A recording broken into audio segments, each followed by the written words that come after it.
Well, I'm really pleased to welcome Brian Argrett, the CEO of City First Bank, with us today. Brian, welcome. Good to see you. Thank you. It's an absolute pleasure to be here. Thank you.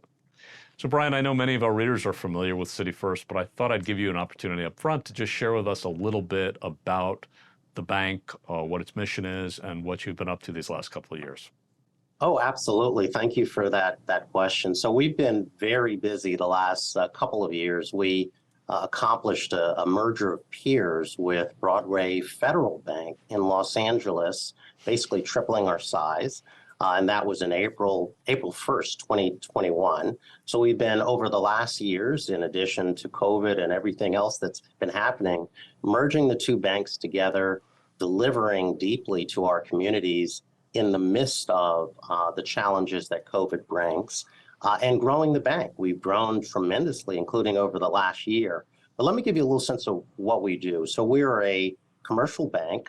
We're also, and importantly, a community development financial institution, which means we focus on low and moderate income communities and communities of color in our lending and in our intent. And we're also an MDI, which is a minority depository institution, or a Black-run bank, if you will, and a public benefit corporation. So we have a lot of different aspects that really codify as an institution how we keep our lane clear and straight in terms of our intent and what we're trying to accomplish in the world, which is essentially delivering real value to underserved communities. Yeah, that's great. So when you're looking back into the last 12 months or so, I know you're particularly proud of bringing these two financial institutions together, but what else can you point to as sort of significant accomplishments of the bank?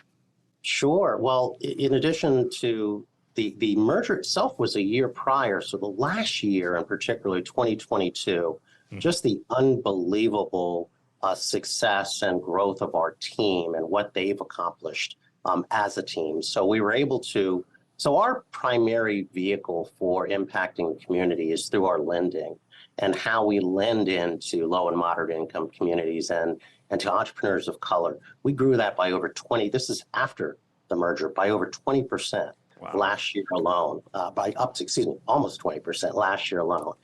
We also added to our own capital base through raising capital at $150 million to further buttress the organization and its ability to continue to do this well into the future. And then all of that translates again into what we can deliver for our communities here on the ground in Washington, D.C. and other urban communities.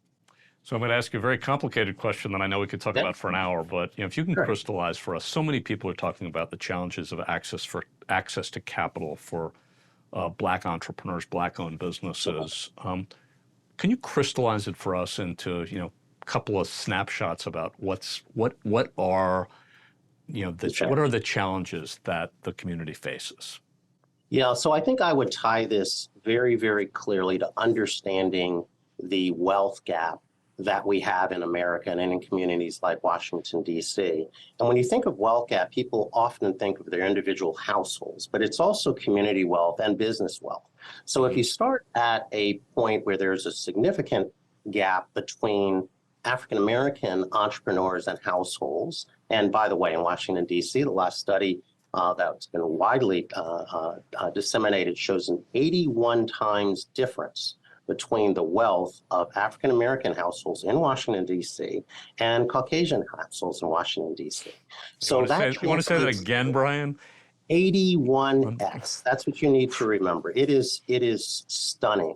And so when you think about that compounding effect of everything that's tied to wealth, where your kids go to school, your community, where you live, your access to health care, education, and so on and so forth. We haven't even gotten to the point of going in to apply for a business loan and your personal balance sheet is asked for. But even as you're funding your business, it becomes extraordinarily difficult when those individual resources, we all talk about friends and family financing. That's how businesses get started. Well, wait a minute. My friends and family don't have additional, significant resources as well. It makes it that much more difficult. And then just this last piece, and this is kind of where institutions like us come in. And then also, if my social network, my professional network isn't deeply ingrained in financial services or other entities and professionals throughout town, it becomes very, very difficult to access credit. So institutions like ours who are specifically laser focused on eliminating bias in our lending, in fact, doing the opposite, saying how can we help solve that problem by being very intentional, very disciplined, closing some of those gaps. I believe that that's certainly what we've been able to do to help make a difference. Oh, thank you. We could have had a long conversation just on this topic at all. So, Brian, tell me a little bit about I want to talk to you about personally about your leadership qualities as the CEO of City First Bank. Yes.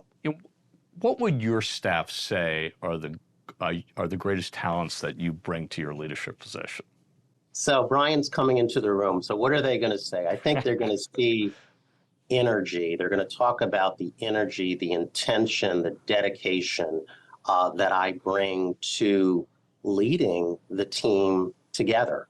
I am just uncompromised in how important I believe what we do is, and not just for us, how important it is for society and for our community and for our borrowers. So I bring that to the table every day. In fact, unfortunately, it'll keep me up at night, that same level of energy and intention. And then the other thing I think I bring, and I hear it all the time, is just that kind of that discipline, attention to detail about how we do it.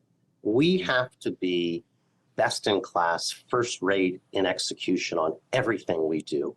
Because again, oftentimes we're dealing with communities and challenges that structurally odds are against success for the entrepreneurs, the communities, and our borrowers. And so we've got to be, quite frankly, stellar and intentional and very thoughtful and just driven about it. So Brian, if when we're sitting here a year from now, we're looking back on 2023 and you're talking about the success that you had in the prior year, what is the one or two things that you're going to point to? I'm definitely going to point to that we actually pushed our foot down on the accelerator rather than loosening it up or pulling it back, maintaining the momentum that we've been able to achieve through the merger and through last year into the current year, regardless of the economic cycle that we go into, and perhaps even more so if there is a significant slowdown. I won't say the R word. Please don't.